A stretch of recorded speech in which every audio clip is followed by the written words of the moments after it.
ഗോപാൽ സ്വാമി ബെട്ട. ദേശീയോദ്യാനത്തിലെ സുന്ദരമായ ക്ഷേത്ര സന്ദർശനം, മനസ്സ് കുളിർപ്പിക്കുന്ന പൂപ്പാടങ്ങളിലൂടെ നടത്തും, 2 സംസ്ഥാനങ്ങളിലെ കാട്ടിലൂടെ കാനന സവാരി. ഇടയഗാനം പോലെ തൂമഞ്ഞൊഴുകി വരുന്നൊരു കുന്നാണ് ഗോപാൽ സ്വാമി ബെട്ട.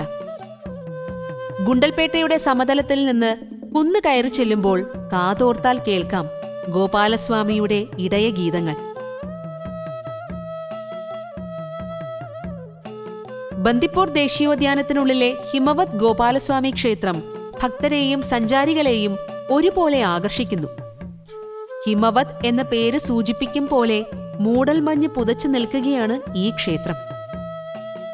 സൂര്യകാന്തി പാടങ്ങളാലും വിശാലമായ കൃഷിക്കളങ്ങളാലും പ്രസിദ്ധമാണ് കർണാടകയിലെ ഗുണ്ടൽപേട്ട. ചെറുകാറ്റിൽ ആടി നിൽക്കുന്ന സൂര്യകാന്തി പൂക്കൾ സഞ്ചാരികൾക്ക് ഊർജം പകരുന്നു. ഇന്ത്യയുടെ ഫ്ലവർ പോട്ട് എന്നാണ് ഗുണ്ടൽപേട്ടിനെ വിശേഷിപ്പിക്കുന്നത്. മൈസൂരുവിലേക്കുള്ള ദേശീയപാതയുടെ ഇരുവശങ്ങളിലും സൂര്യകാന്തി പാടങ്ങളുണ്ട്. ചിലയിടത്ത് സൗജന്യമായി ഉള്ളിൽ കയറാം. കേരളത്തിൽ നിന്ന് ഗൂഡല്ലൂർ പട്ടണം കടന്ന് ഗുണ്ടൽപേട്ട് എത്തുന്നതുവരെ 49 കിലോമീറ്ററാണ് ദൂരം. അതിൽ 28 കിലോമീറ്ററും കാടാണ്.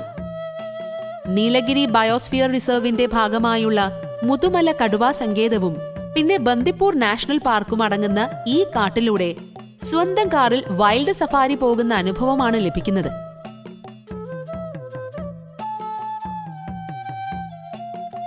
മേൽക്കാമനഹള്ളിയിൽ കാട് തീരും. ഇനി കാണുന്നത് കാർഷിക ഗ്രാമ കാഴ്ചകൾ. ബെട്ട എന്നാൽ കന്നഡയിൽ കുന്ന് എന്നും പേട്ട എന്നാൽ ടൗൺ എന്നുമാണ് അർത്ഥം. ശ്രീഹംഗള എന്ന ചെറിയൊരു പട്ടണത്തിൽ നിന്ന് ഇടത്തോട്ട് തിരിയാം. വഴി ചെറുതാണ്, പക്ഷേ മനോഹരവും. ഇടതുവശത്ത് ബന്ദിപ്പൂർ കാട്ടിലേക്ക് ചേരുന്ന കൃഷിക്കളങ്ങൾ, നേർരേഖയിൽ പോകുന്ന റോഡിന് മുന്നിൽ കുഞ്ഞു കുന്നുകൾ. 6 കിലോമീറ്റർ ഡ്രൈവ് ചെയ്താൽ ഫോറസ്റ്റ് കവാടം കാണാം. അവിടെ വാഹനം പാർക്ക് ചെയ്ത് KSRTCയിലോ സഫാരി ജീപ്പിലോ കുന്ന് കയറാം. രാവിലെ 8:30 മുതൽ സഫാരിയുണ്ട്. ഭക്തരുടെ നീണ്ട ക്യൂ ഉണ്ടാകും ബസ് കയറാൻ. ഒരു ജീപ്പ് ട്രിപ്പിന് 800 രൂപ നൽകി ജീപ്പിൽ യാത്ര ചെയ്യുകയാണ് ഉചിതം. ക്ഷേത്ര സന്ദർശനത്തിന് ശേഷം ഷട്ടിൽ സർവീസ് നടത്തുന്ന ജീപ്പുകളിലൊന്നിൽ തിരികെ പോരാം. സമതലങ്ങളിൽ നിന്ന് കുന്നുകളിലേക്ക് കയറുമ്പോൾ അകലെ പല നിറങ്ങൾ കൊണ്ട് വരച്ചിട്ട പാടങ്ങൾ കാണാം. വലതുവശത്ത് ചെറുമരങ്ങളുടെ കാടും. ആനപ്പിണ്ടമുണ്ട് വഴിയിൽ. ചെറു കാറ്റ് വീശുന്ന സമതലത്തിൽ നിന്ന് 11 കിലോമീറ്റർ സഞ്ചരിച്ചാൽ മഞ്ഞു പൊതിയുന്ന കുന്നിലെത്താം എന്നതാണ് ഗോപാൽ സ്വാമി ബെട്ടയുടെ മാന്ത്രികത.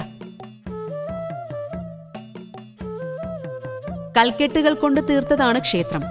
ആന ചവിട്ടിയാലും ഈ മതിലുകൾക്കൊന്നും പറ്റില്ല. കൃഷ്ണനാണ് പ്രതിഷ്ഠ.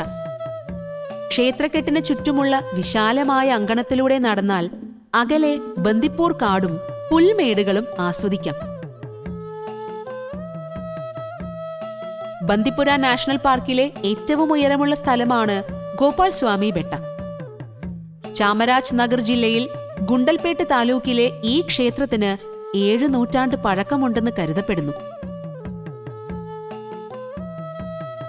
മഞ്ഞും മഴയും കാറ്റും കൊണ്ട് ഒരു നാഷണൽ പാർക്കിന്റെ ഉള്ളിൽ സ്വതന്ത്രമായി ചുറ്റിയടിക്കാൻ ഗോപാൽ സ്വാമി ബെട്ട പോലെ ഒരു സ്ഥലം വേറെയില്ല. ഭക്തർക്കും സഞ്ചാരികൾക്കും ഒരുപോലെ നിർവൃതി നൽകുന്ന ഈ കുന്നിലേക്ക് ജൂലൈ ഓഗസ്റ്റ് മാസങ്ങളിൽ ചെല്ലുന്നതാണ് ഉചിതം. തിരിച്ചിറങ്ങുമ്പോൾ അകലെ കുന്നിൽ പൊട്ടുപോലെ 2 ആനകൾ. അവരൊക്കെ ആവാം ഗോക്കളെ മേയ്ക്കുന്ന കൃഷ്ണന്റെ കൂട്ടുകാർ. നാഷണൽ പാർക്കിലെ ക്ഷേത്ര ദർശനവും പൂപ്പാടങ്ങളിലൂടെയുള്ള മനം കുളിർപ്പിക്കുന്ന നടത്തവും 2 ദേശീയോദ്യാനത്തിലൂടെയുള്ള ഡ്രൈവുമാണ് ഗുണ്ടൽപേട്ട് എന്ന മനോഹരമായ കാർഷിക ഗ്രാമം നൽകുന്നത്. Travel notes. ഗോപാൽ സ്വാമി ബെട്ട ക്ഷേത്രത്തിന്റെ പരിസരങ്ങളിലേക്ക് ഇറങ്ങിപ്പോകരുത്. പുലികളും ആനകളും വിഹരിക്കുന്ന കാടാണ്. അനധികൃതമായി കാട് കയറിയതിന് കേസെടുക്കാൻ വകുപ്പുണ്ട്. ക്യാമറ കൊണ്ടുപോകാൻ അനുമതിയില്ല. പ്ലാസ്റ്റിക്, ഭക്ഷണ മാലിന്യങ്ങൾ എന്നിവ അവിടെ നിക്ഷേപിക്കരുത്. രാവിലെ 8:30 മുതൽ ക്യൂ ഉണ്ട്. ബസ്സിന് പോകാനാണ് ഉദ്ദേശമെങ്കിൽ അതിലും നേരത്തെ എത്തി ക്യൂവിൽ നിൽക്കുക. കവാടത്തിനടുത്ത് നിന്ന് തന്നെ ടിക്കറ്റ് നൽകും. ഒരു ജീപ്പിന് 800 രൂപ നൽകി നമ്മുടെ സംഘത്തോടൊപ്പം പോകുന്നതാണ് കൂടുതൽ രസകരം. ഫോറസ്റ്റ് കവാടത്തിനരികിലുള്ള കടകളിൽ നിന്ന് ആഹാരം കഴിക്കാതിരിക്കുകയാണ് ഉചിതം. താമസിക്കാൻ മേൽക്കാമനഹള്ളിയിൽ ചെറിയ റിസോർട്ടുകളുമുണ്ട്. റൂട്ട്: നിലമ്പൂർ, ഗൂഡല്ലൂർ, മുതുമല കടുവാ സങ്കേതം, Theppakadu, Bandipur national park, Melkamanahalli, Shrihangala, Gopalswamy Betta 98.7 kilometre. Wayanad ഭാഗത്ത് നിന്ന് വരുന്നവർക്ക് സുൽത്താൻ ബത്തേരി, മുത്തങ്ങ, ഗുണ്ടൽപേട്ട്, മേൽക്കാമനഹള്ളി, ശ്രീഹങ്കള, ഗോപാൽസ്വാമി ബെട്ട 60 കിലോമീറ്റർ.